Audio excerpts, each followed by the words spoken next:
Guys ഒരു 2 മണി 2:15 സമയത്ത് തനുവിനെ take കെയറിന്ന് തന്നെ വിളിച്ചു കേട്ടോ. താത്ത വിളിച്ചിട്ട് പറഞ്ഞു തനു ഉറക്കം എഴുന്നേറ്റിട്ടുണ്ട്, അവളുടെ മൂഡ് അത്ര ശരിയല്ല എന്ന് കേട്ടോ. ഞാൻ രാവിലെ ഒരു 10 മണിയൊക്കെ ആയപ്പോൾ അവളെ അവിടെ കൊണ്ടാക്കിയതാണ്. കുറച്ച് നേരം ഞാൻ അവിടെ ഇരുന്നു, അതുകഴിഞ്ഞ് ഞാൻ വീട്ടിലോട്ട് പോന്നു കേട്ടോ.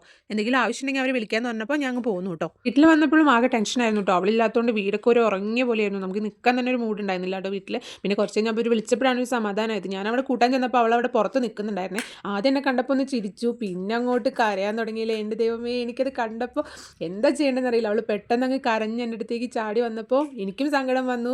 അയ്യോ, അതൊന്നും പറഞ്ഞ് അറിയിക്കാൻ പറ്റില്ല, അങ്ങനത്തെ ഒരു സിറ്റുവേഷൻ ആയിരുന്നു. അപ്പോൾ ഇത് ഞങ്ങൾ നേരെ വീട്ടിലോട്ട് വന്നു കേട്ടോ. വീട്ടിലോട്ട് വരുന്ന വഴിക്ക് ഞാൻ അവൾക്ക് കുറച്ച് ഓലവടയും പിന്നെ അതുപോലെ തക്കാളി നുറുക്കൊക്കെ വാങ്ങിച്ചിട്ടുണ്ടായിരുന്നു. അപ്പോൾ അതൊക്കെ കൊടുത്ത് അതൊക്കെ കഴിച്ചുകൊണ്ട് നടക്കാം കേട്ടോ. അവളൊന്ന് വീട്ടിലോട്ട് വന്നപ്പോഴാണ് നമുക്കൊരു സമാധാനം ആയത് കേട്ടോ. എന്താ പറയുക, അങ്ങനത്തെ ഒരു അവസ്ഥയിലായിരുന്നു ഉണ്ടായിരുന്നത്. ഓ, എനിക്ക് പറയാൻ പറ്റില്ല, അങ്ങനത്തെ ഒരു സിറ്റുവേഷൻ ആയിരുന്നു കേട്ടോ. പിന്നെ ഞാൻ ഭക്ഷണം കഴിച്ചിട്ടുണ്ടായിരുന്നില്ല, അപ്പോൾ അങ്ങനെ നേരെ പോയി ഫുഡ് കഴിക്കാൻ പോയിരുന്നു.